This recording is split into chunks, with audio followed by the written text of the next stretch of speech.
Hey, good evening. Welcome to another round of Pub Theology. My name is Gavin Rogers. I'm a pastor at Travis Park Church, and every week we have a great conversation about our faith, our community, or creating the common good. And today we're really going to be talking about creating the common good with some great homeless advocates in San Antonio, some great organizations that serve the homeless each and every day here in San Antonio.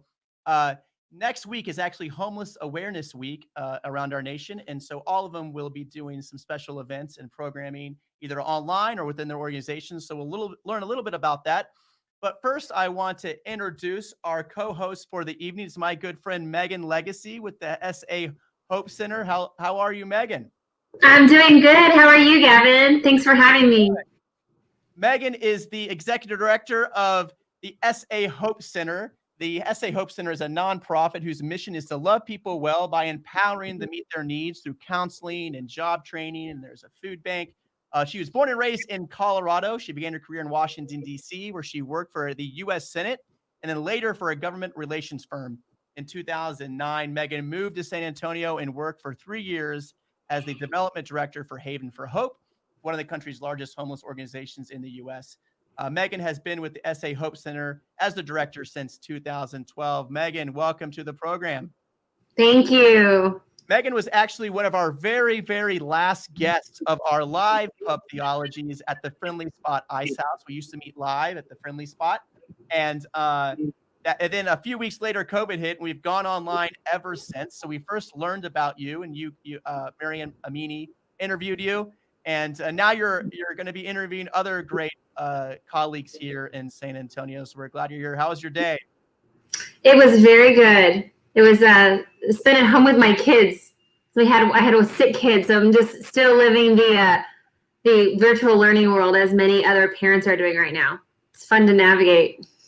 Good. You know, it is Veterans Day today, so we wish all veterans a happy day and thank them for their service and their sacrifice. And we are going to speak to a few veterans today in our program. So we have some great leaders. Again, if you want to ask any questions to the panel, you can do so in the comment section of Pub Theology's Facebook page.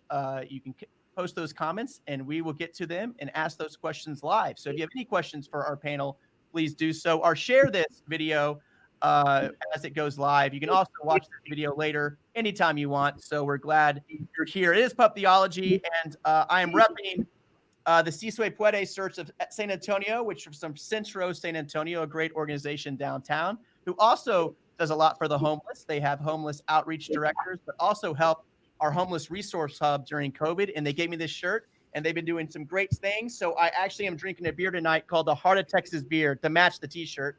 And so we love everybody on this program. So for Pub Theology, grab a beer, grab a drink, grab some food, and come sit around this way of doing community together this very evening. And we got some great guests. We have Juliana Barnes from Endeavors. Hello, Juliana. We have Katie Vela from Sarah. How are you? Hi, good, thanks. Stoeltje from Corazon Ministries, and they're all going to be on this panel today at various times, but we want to introduce them individually right now. Katie is a San Antonio native and dedicated nonprofit leader, has served as director at Sarah since its inception, is now the executive director, brand new executive director for Sarah, and we congratulate her. She has a vast knowledge and experience working across complex systems and diverse stakeholders to enact systems of change. Sarah means the South Alamo Regional Alliance for the Homeless was designated as the lead continuum of care agency for San Antonio and Bexar County. Welcome, Katie. How are you?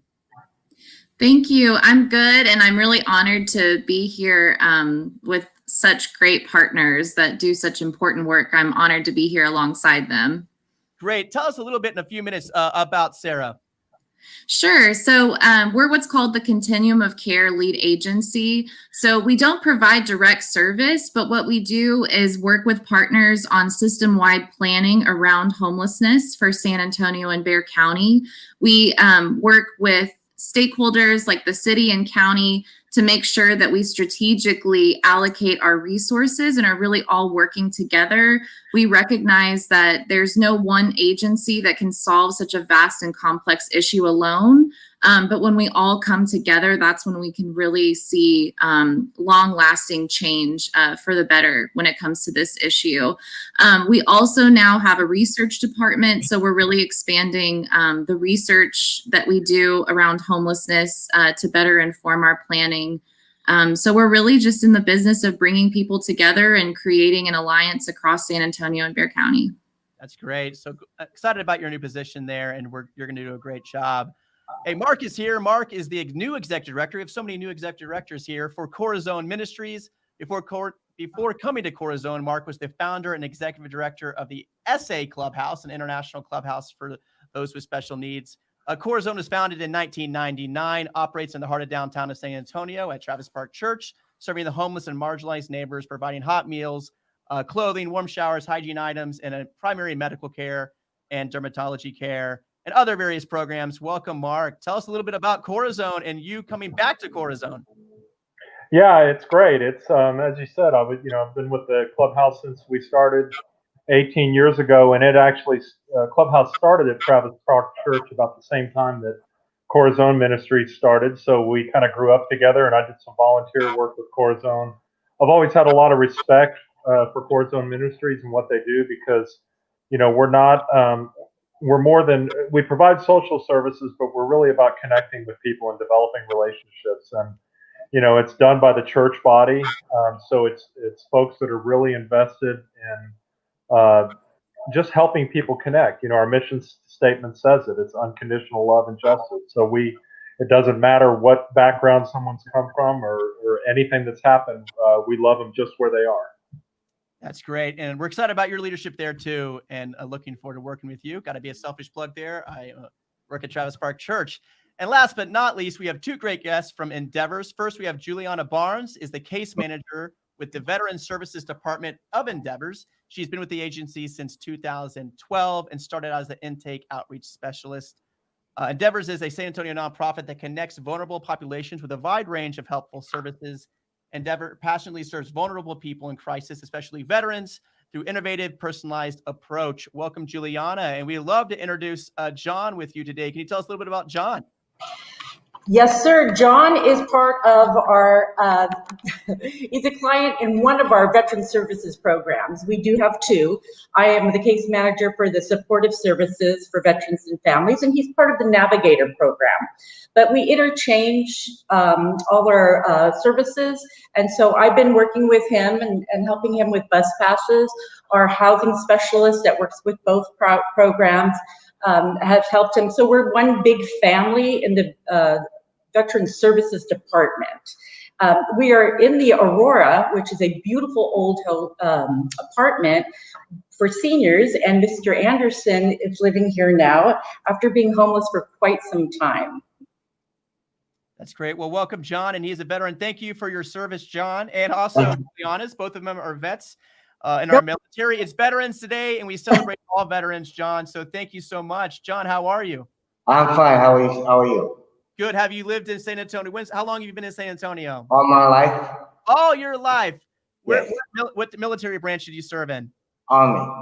Army. All right. And what about you, Juliana? Well, so I'm not actually in the military. I'm a Navy spouse. Okay. So I married into the military, and my father was in the Navy, and my grandfather was in the Navy, and my husband, shout out for Veterans Day, retired after 30 years. That's great. Well, John, we're so glad you're here, and we're looking forward to having a great conversation with you. And that's our panel today. So we are going to go through the around the horn here to talk to each and every one of them. But first, Megan, you got the panel here. Do you have any question for the panel as before we go individually? Well, I have some general questions that anybody could answer, just about homelessness in general. My first question was, as we're all thinking about the pandemic every single day, it's affecting everybody, but it's really affecting those who don't have as many resources as other people, and especially those who are living on the streets. How has COVID impacted the homeless population in San Antonio? And anybody can take that one. Well, I know our program was given an allocation to provide hotel stays. Mr. Anderson wasn't unable to go to a shelter because all the shelters shut down with COVID. So we put him up in a hotel until we could locate housing. We have several clients that have received housing vouchers while they are in the hotel, so they can transition right from the hotel into new housing. And so we've been doing that very rapidly with the help of Sarah and the VASH voucher program. Great. Anybody else want to take? Yeah, I would add that I think that mental health has to be a huge issue, just because I think that there's even more isolation. I mean, all you have to do is go downtown during the day, and you don't see the crowds, you don't see the tourists downtown, and see folks wandering around. And I just feel like people are more isolated. And Gavin, you and I met with some of the SAPD folks a couple of weeks ago, and they were saying that it's reaching crisis proportions, and there are not enough resources for folks living with mental health issues. That's good. Katie, any thoughts about that? Yeah, and I would just add that when the pandemic was first starting, all of the service providers really came together, and we had to figure out how to safely provide services, whether it be street outreach or in shelter. And so I would just say that, if you or someone is experiencing homelessness, our shelters, our services have really put measures in place so they're incredibly safe. So just not to be fearful of accessing shelter if you need those resources. The service providers have done a fantastic job making it very, very safe. And so I just want to add that. And then, I think we're also preparing for the eviction moratorium ending next year. And so that's been a big focus too, is not only coordinating services for people who are already unsheltered, but just preparing so that those that are in housing but are concerned about paying rent next year know how to access resources. That's good. And thank you, each and every one of you, for being here. We're going to go around the horn right now, and we're going to start. I'm going to make it audible because it's Veterans Day. I'm actually going to start with Juliana Barnes and Endeavors and John Anderson. I cannot let them go first. So we're going to start with them, and then we're going to go to Katie, and then we're going to go to Mark, and just have a great conversation. We'll bring everybody back if they're still online to conclude the evening. So we will remove Mark and everybody. So Juliana, welcome again. And John, we're glad you're here. Megan's going to start us off.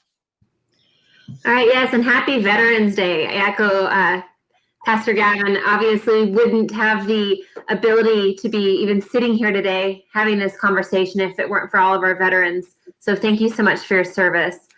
One of the questions that I had, and we're going to talk about, challenges with the homeless population in general, but what are some of the unique challenges that homeless veterans face in San Antonio and beyond?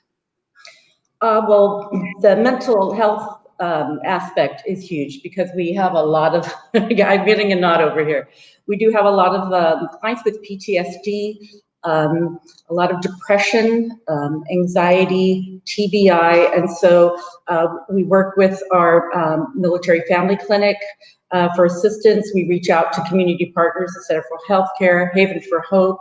So we try to locate services, and a lot of them have been virtual during the pandemic, which has been helpful.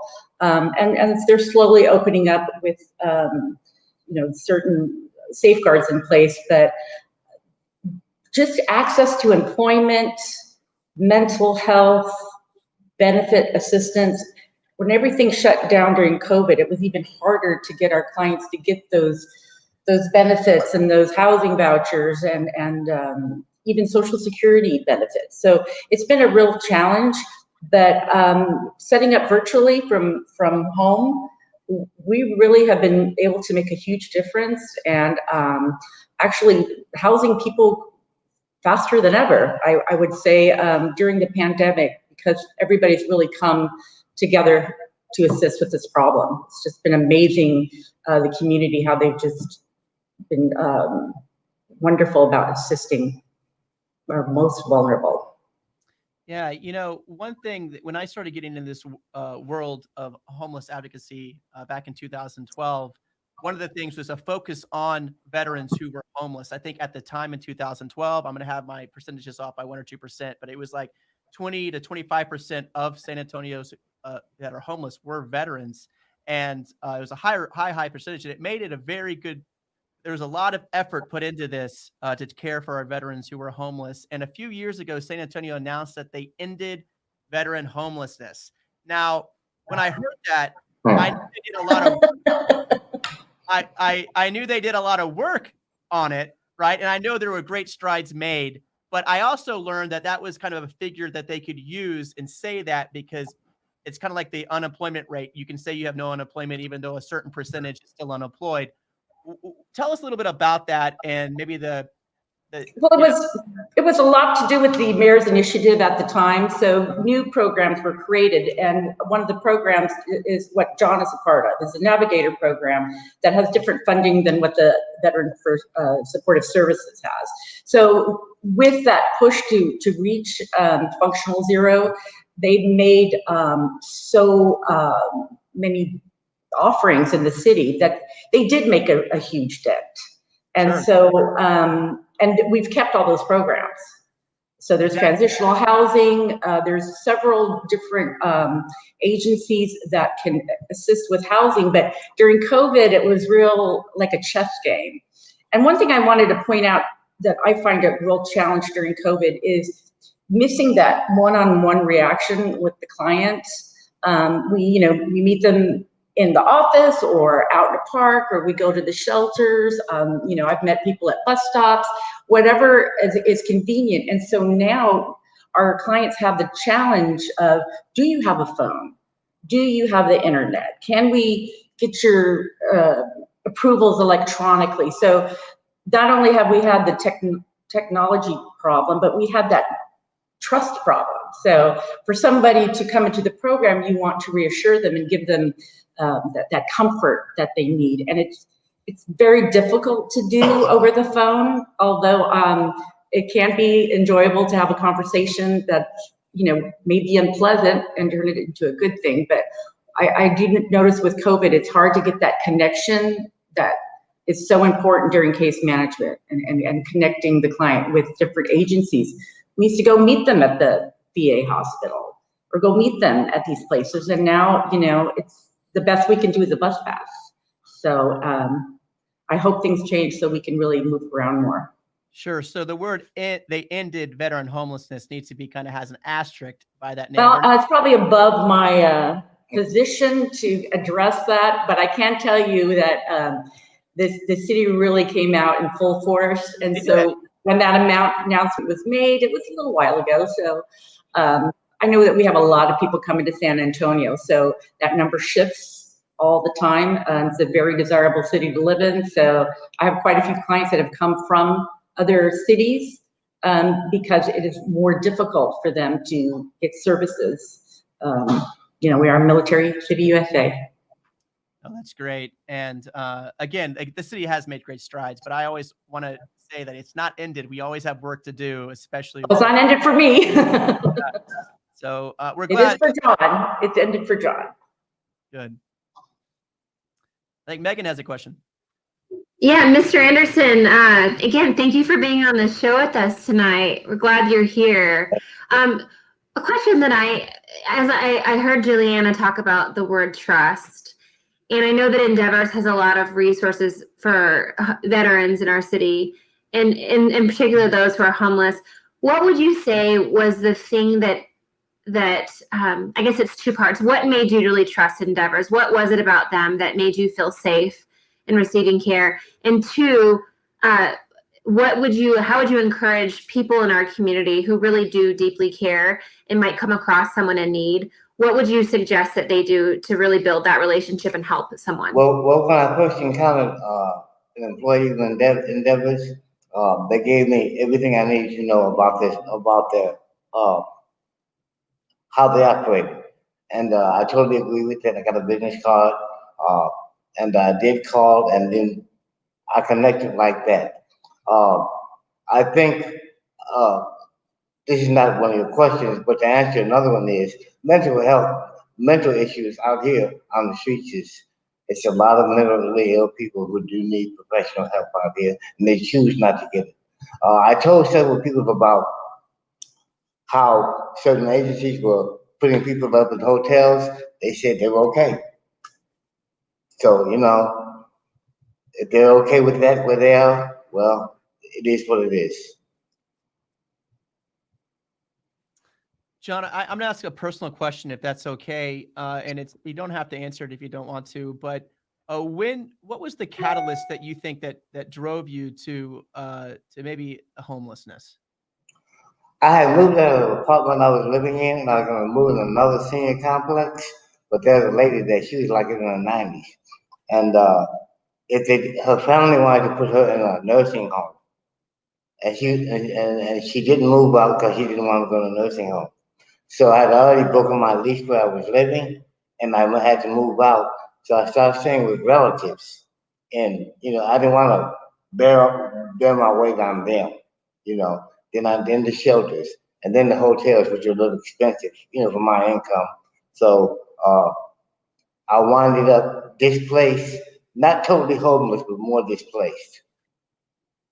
That's a very important story to tell, because every So story. now I'm fine. Now I'm fine. Oh, thank you for sharing that, because it reminds us that many people come into homelessness in different ways. I think a lot of people have a stereotypical view of how somebody becomes homeless, but you're a reminder that many different things happen to different people for different reasons. Correct. And it could be as simple as an eviction. Yeah, it could be. You lose your job, you lose your home, and you have to go to a shelter, and that's where it starts. And before the shelters are usually, I mean, his story is very similar. It's living with that relative, staying at a hotel so you can shower and get some food and get some rest. And so he went through a lot of that, and then we put him up in a hotel so he didn't have to use his own money because he's on a fixed income. And so it's just getting all those pieces together. But it'll start with an eviction, and it's going to probably happen here pretty soon. Is my fear to more people. Another thing I want to share with you all: you have a generation of young people who are of sound mind and body, who choose not to work, who choose not to apply themselves to help our society, who would rather stay at a shelter or sleep outside. And you know, it's a lot of kids under 30 out there that have no business out there.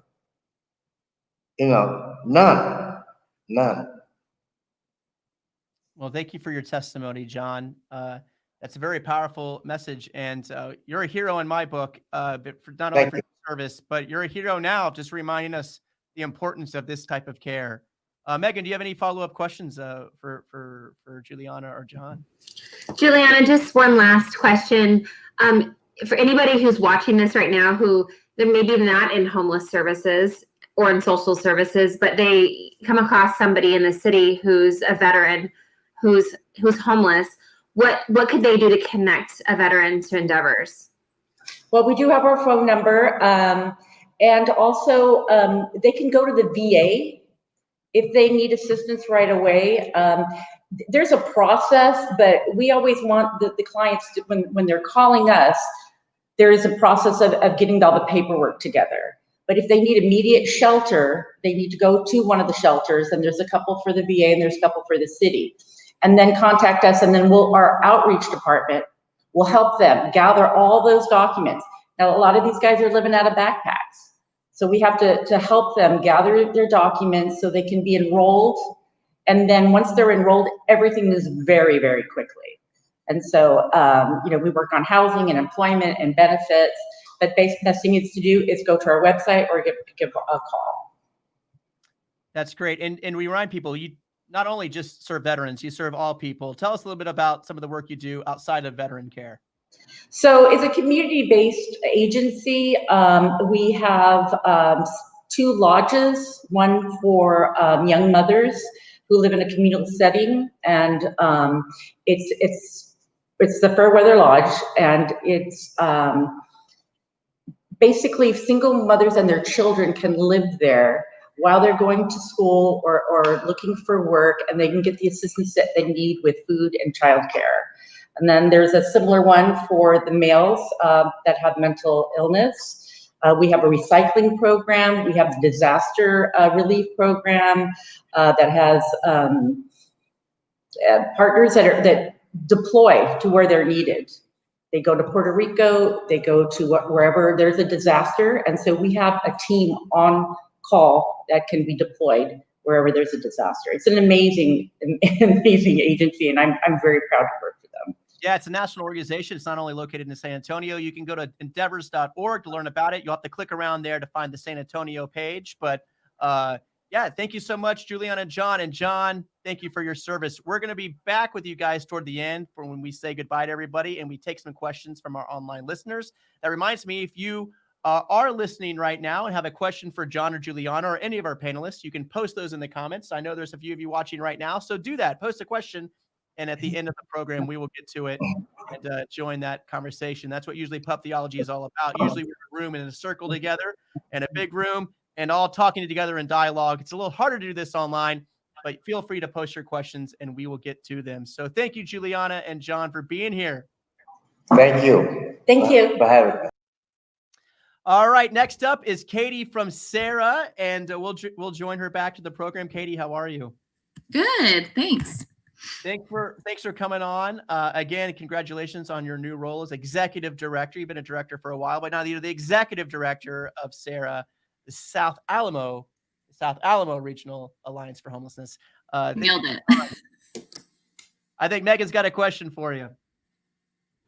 Sure, Katie. I'm actually going to piggyback off of Gavin's question earlier about the claim that veteran homelessness was ended. I know you come more from a policy standpoint, so I'd love to hear what your response to that. Right. And so in 2016, we were part of a group that came together to meet the mayor's challenge to end veteran homelessness.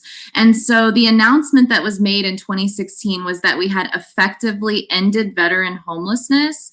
And so I know that may sound to some like, well, of course, we still have people out there, veterans who need services, need housing. And so we recognize that's definitely the case. But what it meant was that we had the capacity and the housing and the system in place so that any veteran who may become homeless can be connected to housing within 90 days. And so we have a group of veteran service providers that to this day, since 2016, still meet every 2 weeks and by name walk through every veteran in our community who's in need of help and make sure that they're connected. And we monitor that on a continuous basis to see that veterans are being connected quickly. And if there's a veteran who may not be interested in housing, or we may just need more time to work to build a relationship and or meet any barriers there may be to housing, we have committed to continuing to offer housing every 2 weeks. And so it's really a strict criteria that we hold ourselves to. And I think it's a great model that we could use to address homelessness in other areas. For example, our youth and young adults, or our chronic homeless population who's been on the street for many years.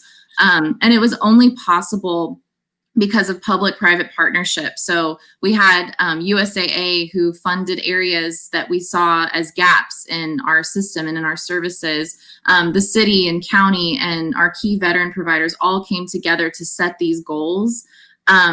So when you hear effective end of veteran homelessness, it really means we created this system that quickly addresses homelessness for all of our veterans, and it continues to this day. Yeah, and you mentioned briefly, Katie, you work with youth, and I know that you, Sarah, have taken great strides into looking into youth homelessness, and this is a question that we have prepared for you. Tell us a little bit about your youth initiatives. I've sat in a few listening sessions with you and great people at LISC and people who have all come together to try to face this rising youth homelessness issue. Not only when we say youth, this can mean probably ranging into teenager, into even early adulthood. Yeah. So we're looking at youth homelessness, but also young adult homelessness. So 18 to 24, looking at our young adults who have aged out of foster care, coming from juvenile justice systems, So they're definitely part of this planning work too. It's been really exciting, and we have a lot of momentum now around this effort. So we had a few youth service providers and also some McKinney-Vento liaisons from the school districts who were very active in bringing people together to talk about youth and young adult homelessness. We also have a youth action board, which is youth and young adults who have experienced homelessness, and they still meet every 2 weeks to talk about what in the system needs to be addressed, what the gaps are, and we've learned so much by working with them. So based on this kind of momentum that we already had in San Antonio and Bexar County through these work groups we have, we applied last year with HUD for what's called a Youth Homeless Demonstration Program grant, and we were awarded $6.8 million, all for this planning effort and to really analyze what are the gaps in San Antonio and Bexar County that we could fund. And we're really creating something new that then the rest of the country can look at as a model moving forward to address youth and young adult homelessness. That's great.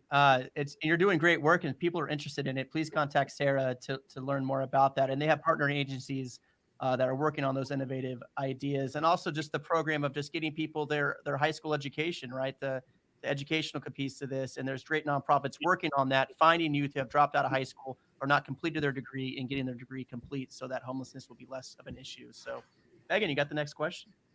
I do. So I'm thinking back to the second or third week of March, and overnight we had found out that we had COVID-19 in San Antonio, and that meant a lot. That meant a huge shift for businesses, for leaders across the city. But that was a really big deal to service providers, because here we are providing, face-to-face services, and particularly for homeless providers, because you have shelter operations. What is the biggest challenge for homeless service providers at the onset of the pandemic? I think, like you said, the biggest challenge at the beginning was just, learning CDC guidelines and how to protect ourselves and stay safe. This isn't something we all had experience in before. So we started weekly calls. We started hearing from our emergency operations center in San Antonio, sharing CDC guidance, distributing protective gear and masks. But I think at the beginning, that was really the first step, was just figuring out how can we provide services in this new environment. And I mean, I think a lot of innovation has come out of it and new programs that I think will continue on beyond the pandemic. A couple things that come to mind are the city starting a homeless connections hotline. Before, if you were experiencing homelessness, you would have to walk up to a physical location like a shelter or be met by an outreach worker outside. But now there's, a phone number you can call to get connected to all these different services. So I think, now that's something that can continue, that just makes it that much easier to learn about resources that are available. We also, I remember in the first couple of weeks, one of the challenges is our street outreach workers are trying to learn how to work in this new environment. How do we make sure we get food out to everyone and continue to meet the basic needs? Corazon Ministries, CAM, so many different agencies stepped up and set up these new hubs where we safely were able to distribute food to people. Things mobilized quickly, but it also showed us areas where we had some gaps in coordination that now are being addressed, and the city of San Antonio is funding a lot more outreach workers as a result. So I think we've learned a lot through this process, and I think our providers are well positioned now going into next year to provide services safely. Yeah, it's been interesting because, after a while of a certain rhythm of a nonprofit, we could probably all understand this, is that you kind of get in your own little silo, you figure out what you're doing. You might talk to each other every once in a while at a conference or a discussion or a panel, right? But really, COVID forced us to work together and find out scheduling, especially when we're focused more on downtown. So that includes Christian Assistant Ministries, Catholic Workers House, Church Under the Bridge, Haven for Hope. And so you have these San Antonio Rescue Missions, Salvation Army, the list can go on, right? So we all had to work together to figure out what's the best schedule during COVID care, how are we going to have to cover the days of the week. And we all started talking to each other again. So not only did we start talking to each other and realizing what sort of resources that we needed to accomplish, so it's always been great. Like it's been really kind of an innovative time taking care of really a chaotic situation. And I've really appreciated that aspect of this time, apart from probably the first couple of weeks when we had no idea what we were doing, and we couldn't be inside, so we had to deliver food to different parks and have ice cream truck models, and we were all trying to drive it around. But we kind of settled in these homeless resource hubs, especially in outreach care. And then the other side of the nonprofits are focusing on housing and hotels and those type of resources. And so they kind of probably separated those areas out. But it's just been great to get to know each other in a different way. They kind of forced us to be better partners, and that made us stronger. So. Yeah, I mean, our partners, they've worked so hard, and I've been so impressed also with the agencies and, you know, the things they've put in place for self-care, you know, looking at different schedule models and bringing food in and exercise classes. You know, I saw Megan did that for SA Hope Center. So it's just been really neat to see how agencies have taken care of their staff. And we know the staff are just working so hard every day, and it's incredible. I mean, for Sarah, we're kind of here in the background to make sure people have the funding and resources they need. But they're the ones really on the front lines. And it's been incredible. We have such a compassionate community here. That's great. Megan, you got another question? I sure do. And this is a shameless plug. With SA Hope Center, we actually are serving downtown as well, in collaboration with First Presbyterian Church. And we'll almost have 6-7 full-time staff members down there now, focused on housing, workforce development, general case management, and providing referrals.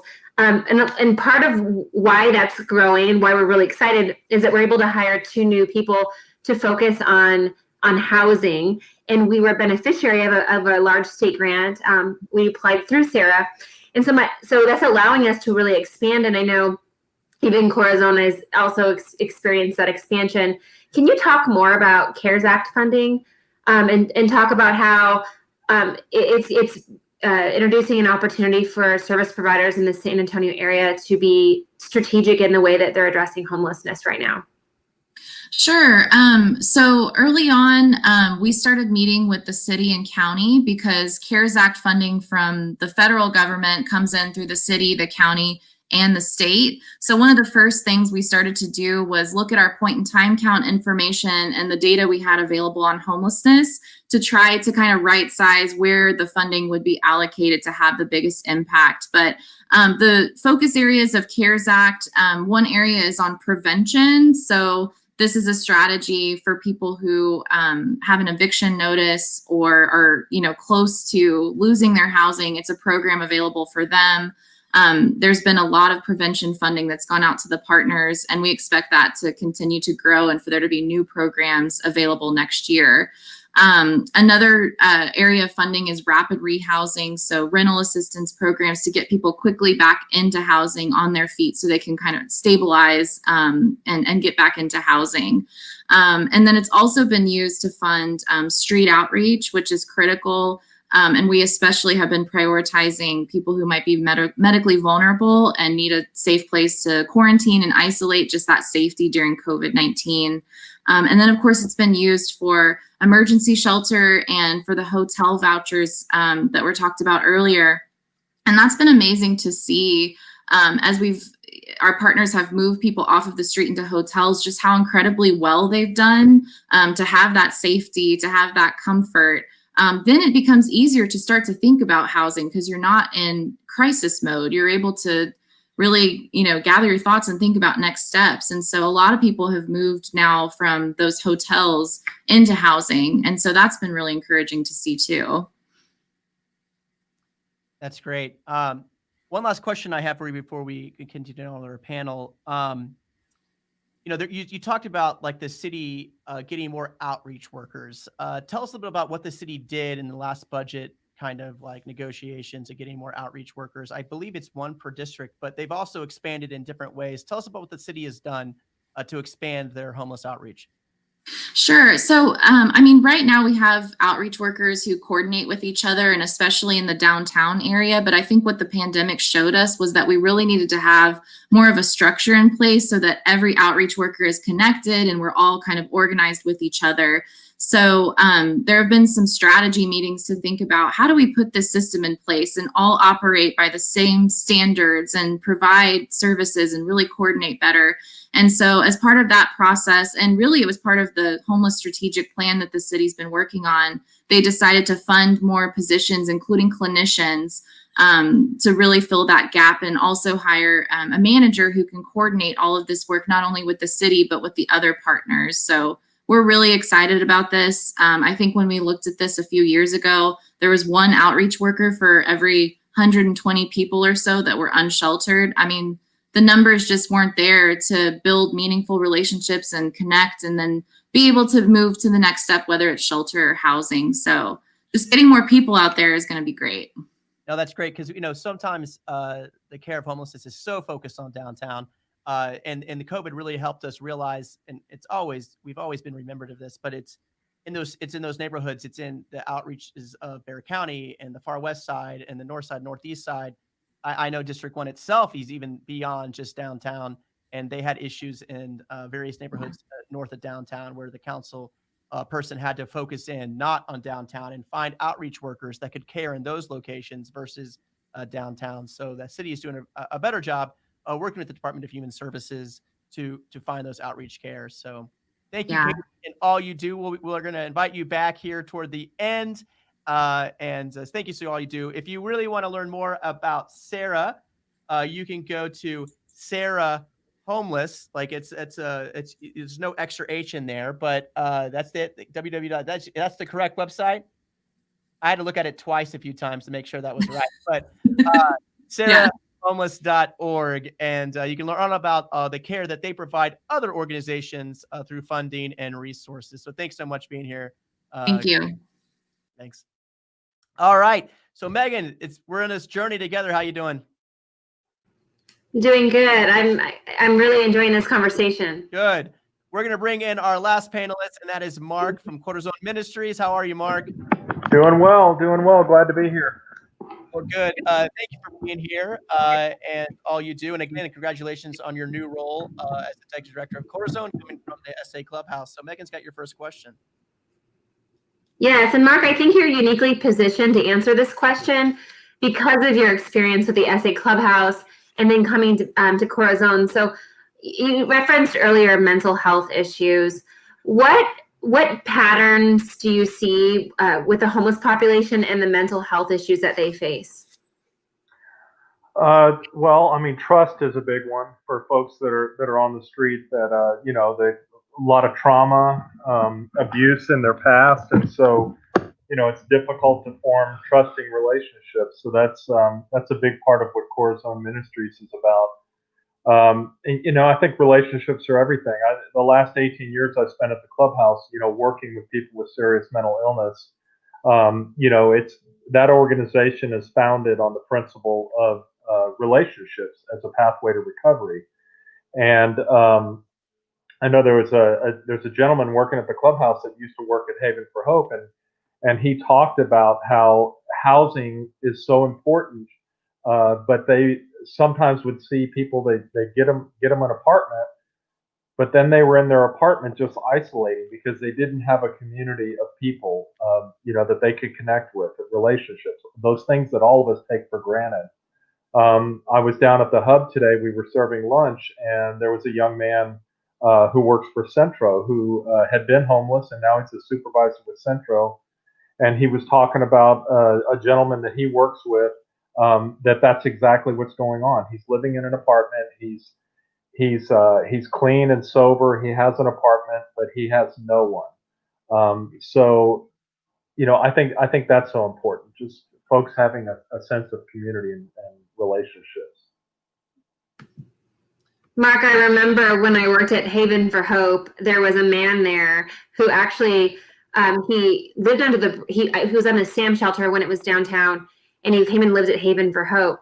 And although I was in the fundraising arm of the organization, got to know this man really well. And he was just a pain in the butt. He was constantly complaining, and he was just notorious for, just needing this or needing that. We finally had a graduation ceremony. He got his first apartment. Anyway, long story short, he was complaining that he didn't have this or that. And one day on a Saturday, he somehow had called my office, and he was just so sad, and he left a message, and he just said he really missed being at the shelter, because out in the real world, it was hard for him to build those relationships. People weren't very nice to him, but when he was in the shelter environment, people were kind to him, and they loved him, and they asked him how he was. And that man actually truly changed my life and made me really rethink the way that we build relationships with people, and also help facilitate relationships as people are exiting homelessness. How do we help them create a community when they leave the shelter environment?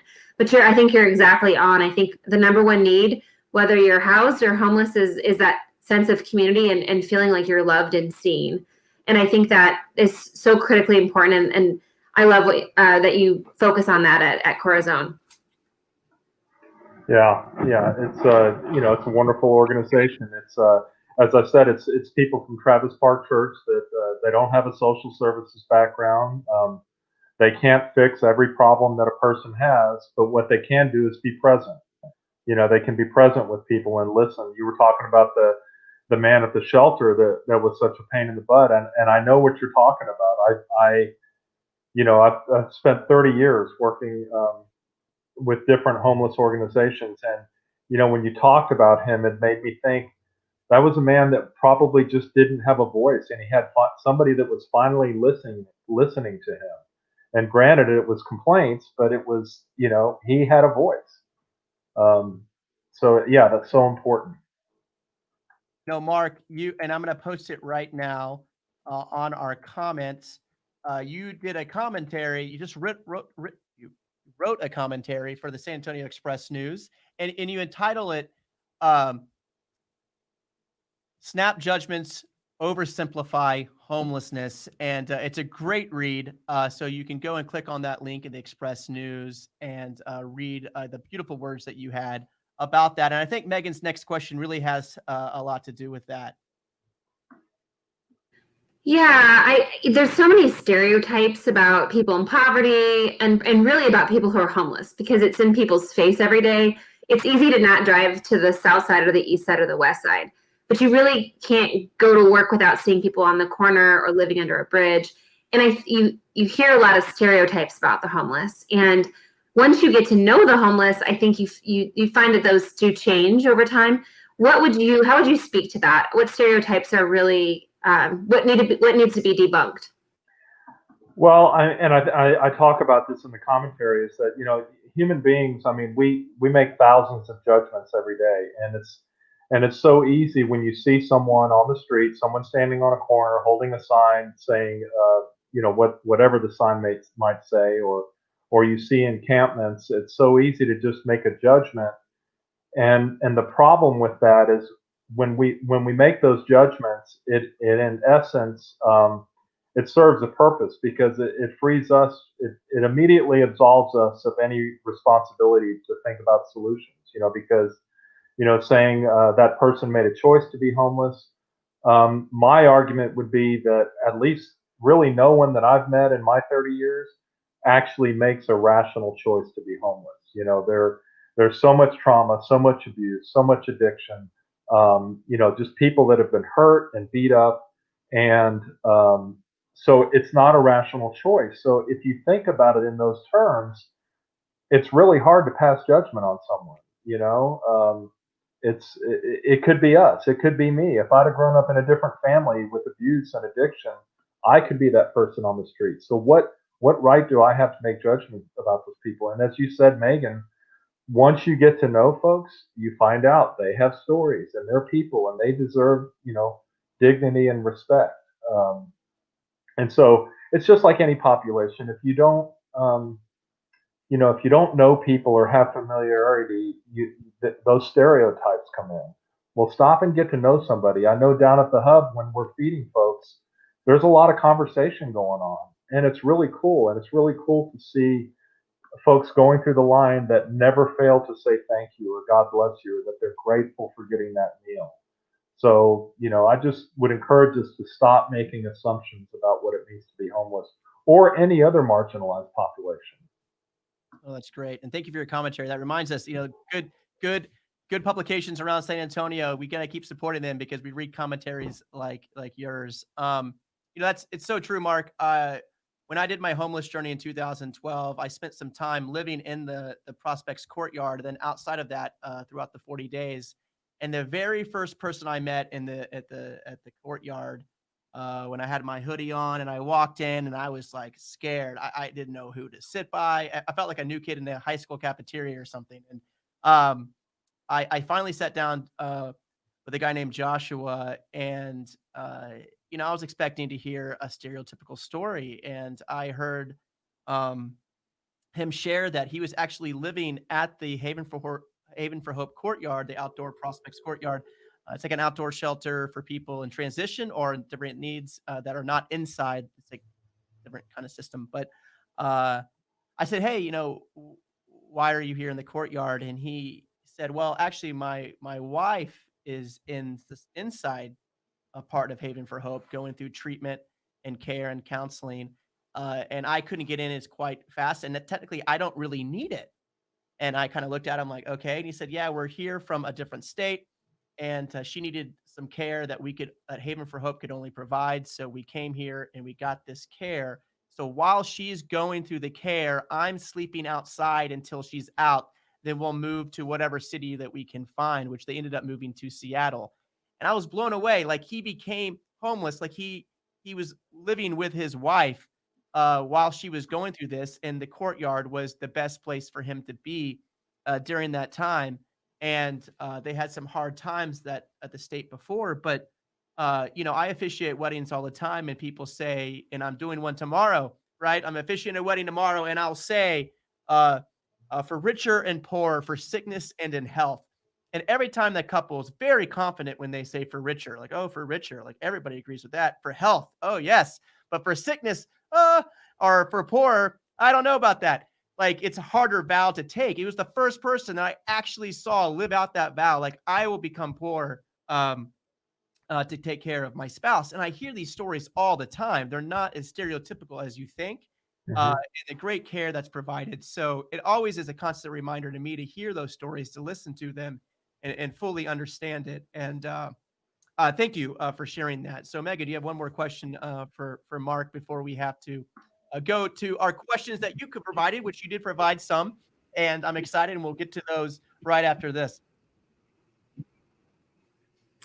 Yeah, in the same vein as I asked Juliana with Endeavors, for someone who's not in the human services sector, who might be on the corner of I-10 and Days of Allah, and they might meet someone who's experiencing homelessness, what advice would you give someone in encouraging someone to go to a shelter, to reach out to Corazon, to reach out to a social service agency? Does it help to give people money? Should we buy them lunch? I think people want to help and they just don't know how. What would you recommend? Wow, that's really a personal choice. I think it depends on the situation and who you're with. We've had folks at the church that will take someone to lunch, occasionally give money out, but that's really a personal choice. So I'm afraid I can't give a general answer to that. I always reminded by the great theologian named Jean Vanier. He's from Europe, and he ministered to vulnerable communities through prayer and through solidarity. And one of his comments was, when you pull up to a light or you're walking down the street and you see a person in need or a homeless person or working for panhandling, right?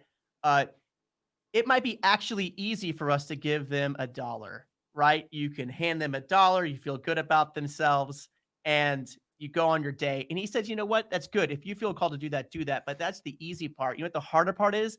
Looking them directly in the eye, to actually make a connection, right? To actually take time to listen and to talk to person. Because if you do that, if you make eye contact, you become vulnerable with each other, right? You actually have to now are in a relationship with each other. So we can actually avoid a relationship by just giving $1, we've missed the point.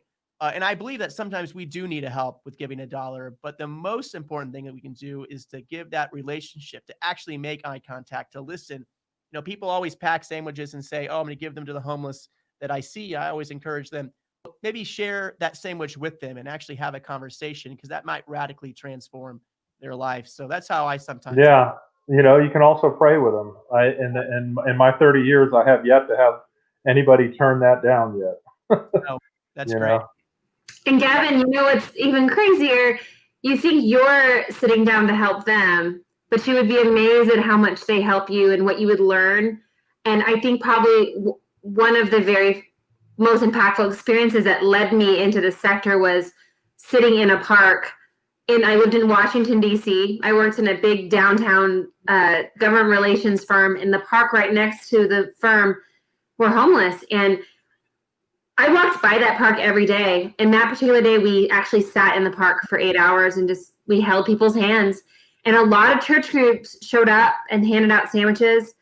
And then they prayed together and they left. And that's not to say that that's wrong, but they weren't really connecting with people in the streets. And it was amazing what I learned that day, just sitting with people and hearing their life story, hearing the guy that works 40 hours a week to clean the stadium where the Redskins play, but he lives in the park because he just can't afford the cost of living. So as much as you think you're helping someone, you might have your life changed by those conversations.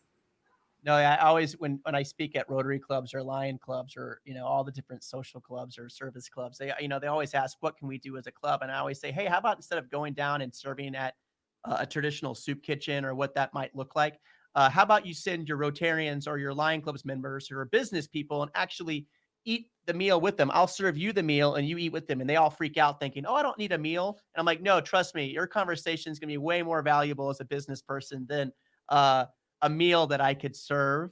And that's kind of always reminds us the best way sometimes you can volunteer is just by truly volunteering and being part of this community. Hey, I want to get to some of our comments, and I'll go to comments first.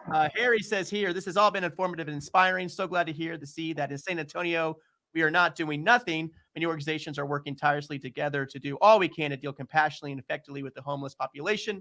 They are brothers and sisters, all children of God. It is being obedient to Matthew 25. God bless you all. Thank you, Reverend Harry. He is a former pastor and a good guy. Also, it says we got some yeses to Mark. Thank you, Mark, for doing what you do. These stories are all powerful. And I got our first question actually from the person that you just saw is Valerie. She works for Centro, and I got a shout out to Valerie. We've done it before. A few days ago, we had somebody pass away who was involved in our downtown life. It happens sometimes, and it sometimes happens a bunch in a row, and sometimes it goes days and weeks without something happening. But a friend of mine named John, who I got to meet through the Resource Hub since COVID-19 began, and he became a part of our prayer circle at Corazon. He passed away, and Valerie and Morgan and the team at Centro were the first responders there that located and figured out where John might be, went to care for him in his location, and spent time with him before he passed. And it broke my heart because I couldn't be there. But the one thing that Valerie reminded me is that we're all in this together. We share this life together. And when one person can't be there, we have people like Valerie and Morgan continually doing the good work of reaching out, knowing each other's name. I wrote a commentary about Valerie and Morgan at the Rivard Report, now called the SA Report, about how important it is. They make it their goal to know every person's name in their world in homeless outreach. And it's extremely powerful. So she says this, as outreach is growing in our city, access to resources and shelter also needs to grow and available. It needs to grow. Hiring many outreach is a great thing. It's a need, but what will that help if we have nowhere to go? What can we do as a community to help that? And what I'm going to do is to answer this question, and I meant to do this before I popped up these questions, is to bring back our panelists. So we're going to bring back Katie and Juliana and John conversation to answer this question. So Valerie has a great question. She says, we have we're hiring all these outreach people, like the good work that Valerie and Morgan do. But what will that help if we have no place to go? what can we do as a community to help that? Great question, Valerie. Would somebody like to take a first a try at this question? Yeah, I can speak to that. So Valerie, I think from you and other outreach workers that we've been hearing from, one of the biggest frustrations can be, okay, we've built this relationship. The person I'm working with says, okay, I'm ready. I need help. I want to go into treatment. I wanted to go into shelter, but then there's not immediate access and you kind of lose that opportunity and momentum. So I think what's going to be critical is that our outreach teams come together to have meetings to talk about strategy and kind of identify these gaps as a group. So if it's treatment, shelter, let's start to break it down and then figure out who we need to get in touch with so that we can talk about this as, you know, this is a system issue, that we don't have a process in place to immediately bring people in. So I'm hopeful that that work will be part of this new outreach strategy committee that we're starting. And I do think it's critical because you're right, you can have all the outreach workers in the world, but if you can't kind of capitalize on that moment, then you might lose them for another period of time. So definitely understand that challenge. And we've heard that a lot. That's great. Megan, do you have another question? Now we have our panel back after hearing everybody talk. Do you have any question that popped up in your mind? Yeah, and this might be aimed to Mark, Katie, but maybe others as well, as we're nearing the end of the year and an eviction moratorium could be lifted. And Katie, you mentioned a large grant department we're focusing specifically on research. Do you have any expectation on the number of people that will end up homeless when that eviction moratorium is lifted, and what strategies, we talked a lot about CARES Act funding, but what strategies does the city have in place to deal with that? Yeah, so we don't have an exact number, but we have been looking at where eviction filings are happening and zip codes and looking at who's most vulnerable to eviction. So we expect to have a better estimate by the end of the year. But what we've been doing is meeting weekly with the city, St. Vincent de Paul, SAM Ministries, all of the agencies that really focus on preventing homelessness and that emergency assistance, and making sure that when that time comes at the end of January, that we have a really clear access plan and system so that if you need those services, you know exactly where to call and you'll get connected to all the resources that are available. Right now, there are great providers out there, but you may have to call several places to see what's available to you. We're hoping to make that a really streamlined system across the agencies. That's great. Anybody have any thoughts to that, Juliana or Mark, to that question? All right, we'll go to the next one. We have next question from Liz. She says this. I'm going to direct this to Juliana also, and I'm going to kind of adapt it to a second question. Has there been an expansion or plan to increase permanent supportive housing in the city? And also, not with just the city, what are some permanent supportive housing options that maybe you know of, that Endeavor supports, or partnering organizations that support that you know of, Juliana? So we do have the USAA program that Mr. Anderson is with, and this was added to the city during the mayor's initiative, and we really want to thank our partners in the community for all their assistance, but especially USA and what they've done for John. We've expanded our case management department, our housing specialist, and our employment specialist to support the vast numbers of people that are coming through our program. And so we have rapid rehousing programs, and we have permanent supportive housing programs with different grants, TBC grant, Navigator USAA, and the veterans. So it's forever expanding, and we hope to reach everybody. That's good. Would anybody else like to answer that question, either Katie or Mark? I can just add that so far the CARES Act money is really more of an emergency response. We do still see a gap that there are people that need permanent supportive housing if they're living on limited income, can't afford rent with the job they have, or again, the income they have. That's still a gap. But there are partners working to address it, like LISC. The city of San Antonio is having this conversation. But to develop permanent supportive housing, it really takes several key partners coming together and making a plan for that and kind of looking at different funding sources. So we haven't seen that so far with CARES Act funding, but it's still very much a conversation that's happening. That's great. And I want to give a shout out to Shannon, who helped us connect us with Endeavors.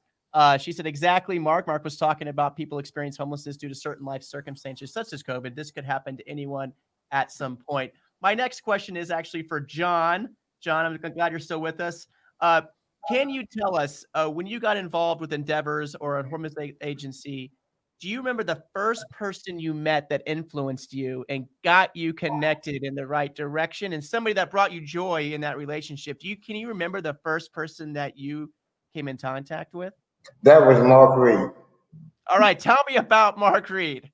Well, Mark Reed is no longer with the agency, but he connected me to where I needed to be connected for my situation, and he was there for me. Wherever I needed to go, to the doctor, wherever, he would take me. All right, and how did you first meet him? I'm living at the Catholic Workers House on the east side, and Okay. yes, and In the Catholic Workers House. yes, Dr. Christopher Shea. Anyway, we talked. He gave me the business card. I called, and then the rest is history.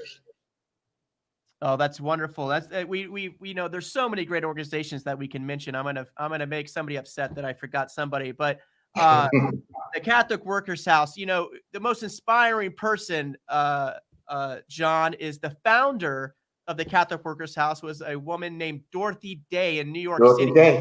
That's right. She is my ultimate hero. People say I have a hero. I have one, and that's Dorothy Day, who started the Catholic Workers House movement on 1st and 3rd Street in the Lower East Side of New York City. You can still go there today and serve that population. So I'm so glad you got contacted with Mark at the Catholic Workers House and the good people there. And again, that's a whole community based really on relationships, the beautiful place they have. And the Catholic Workers House has just announced a whole new program where they're going to be building on the Far East Side a whole complex with hundreds of homes, community center, a kitchen, resource centers, all on the east side. That's very similar to Loaves and Fishes, our Community First in Austin, Texas. That's done a tremendous job with Housing First.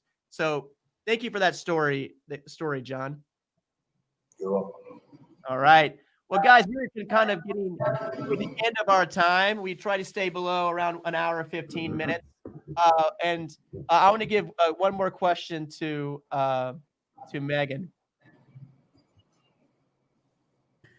I think the last question, we talked a lot about, the challenges and the pandemic and, a lot of painful things. What would you say that San Antonio does best? I mean, what makes San Antonio a light in our country when it comes to addressing homelessness? Well, you asking just anyone? I mean, what comes to mind for me is just what a generous city that we have. I think I read somewhere years ago that San Antonio has more nonprofits per capita than any major city. So there's a lot of people with big hearts starting organizations. Some grow, some stay small, but we have a very compassionate city, I believe.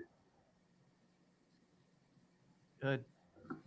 Juliana? And for me, I would say collaboration. I mean, and I think COVID-19 and the start of this only proved that further, that there was just such a willingness to come together, figure it out together, call each other, work it through. So it's just been amazing to see. And we've heard even from national technical assistance providers that come in to help us, that they're seeing that in San Antonio too. And they've been so impressed at how we collaborate here. I just want to say that we made San Antonio our home after my husband retired. And so we were traveling all over, and we came here from Europe, Germany in specific. And San Antonio is the nicest place to live. And we just stayed, and we love it here. And I love the work that we're doing, and just having somebody like the client, the veteran, that you can see go from the shelter into the house, show them your pay stub, and it's just such a great feeling, and you want to share it with everybody. And I think we all share our success stories, and that's important. There should just be a blog of great stories that people can listen to and read, because they're out there. Oh, that's great. Before I end, I want to say thank you to Megan, who we didn't get to talk about the SA Hope Center, so I'm going to do it right now for a few minutes.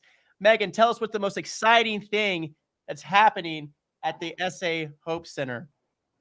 I think the most exciting thing that's happening is, one, our opportunity to have a chance to build trust with people, and obviously it's kind of an intangible thing, but when someone's in their deepest pain and they're in crisis, the fact that they would give us trust to be able to work with them. And then what builds on that is the parenting classes, and specifically we're talking about homelessness. Our location downtown has just been expanding, and despite COVID, we've been able to add very specific roles. I mentioned we have someone who's just focused on workforce development. We have computers down there, and we've been helping a lot of people get jobs who are currently on the streets. Obviously, the challenge is what comes first, the house or the job, the address for the W-2 or the employment. Really excited about this. We have dollars now for rapid rehousing and homeless prevention. So really excited that someone who really wants to change their life and get off the streets will now have the opportunity to secure housing that's dignified, that they can look forward to, while also getting into a job that they're going to love. So and just the ability to wrap relationship around people and make sure they know that they're not a number, they're a human being. And lastly, I'll kind of again piggyback off what Katie said. Our community partners are the reasons why we get to do so many cool things in serving the homeless and anybody who's experiencing poverty in our city. So thank you for asking that question. But it's although the work that we all do is not easy, but it's really meaningful, and it's worth it, and it's important. So I'm really grateful for all of you on the call, and Gavin for wanting to have this topic on pub theology. And thanks for having me as a co-host today. It was fun. Oh, it's great. And I'm going to give the last word to John. So John, I want you to give us a final word of blessing. Before, I'm going to give you a few seconds to think about that, because I do want to shout out to some of our commenters here. Valerie again said, I believe our community focused on giving to organizations like Sarah, Sam's Ministry, Roy Moss, great, somebody we haven't mentioned yet, would help grow housing options and emergency shelter for our homeless. I believe that's how our community can help. You're right on, Katie. That's great. She also said Endeavors has also been over the top excellent in providing housing for our clients. Bruce said, thanks, Megan and Gavin, for hosting this informative session. Thank you, Bruce, for listening. And I give a shout out to Jacqueline from Centro. She gave me this shirt for free, so thank you. Thank you. That you can pick one up. I think Centro has them. They've been passing them out at like the courthouse and places all downtown. So thanks for being here. I'm going to read this last thing. It's kind of like the last kind of part here before John's sending forth. It says this in Matthew 25 that Harry reminded us about in the comments. It says this: I was hungry and you gave me no meal. I was thirsty and you gave me no drink. I was homeless and you gave me no bed. I was shivering and you gave me no clothes. Sick in prison, you never visited. He says, Master, what are you talking about? When did you ever see somebody hungry or thirsty or homeless or shivering or sick in prison and didn't help? He answered them that, you failed to do this to those who are being overlooked or overignored. That was me, Jesus says. You failed to do it to me. And I think that's really important, that we are all made in the image of God. And Jesus is reminding his own followers that when you fail to do something to those marginalized and have the least of these, that you actually fail to do it to everything that's divine, because we're all divine. And that reminds me of just the important aspect of this. This is not just a person who is homeless on the streets. We're all in this life of humanity and shared common humanity together, and that we believe that all of us are divine creatures that need to have care and love. And these organizations are all about. So thank you for reminding us of that Matthew 25. It is pub theology, so heck, throw some theology in there. Again, there's still comments coming. So they're plugging. You can go see all those emails. The people have posted emails and ways to connect to various organizations. You can do that in time. Again, thank you for those comments. John, can you send us out? And then right when you're done, we're going to hit the end button on this, but the panelists can still stay on after we hit end. So, John, can you give us a going forth? I thank God for blessing us with people like each of you all who has helped myself and others continue to do so. So you've been my thoughts and in my prayers. Thank you, John. And that's a great evening and have a good night. Good night. Night.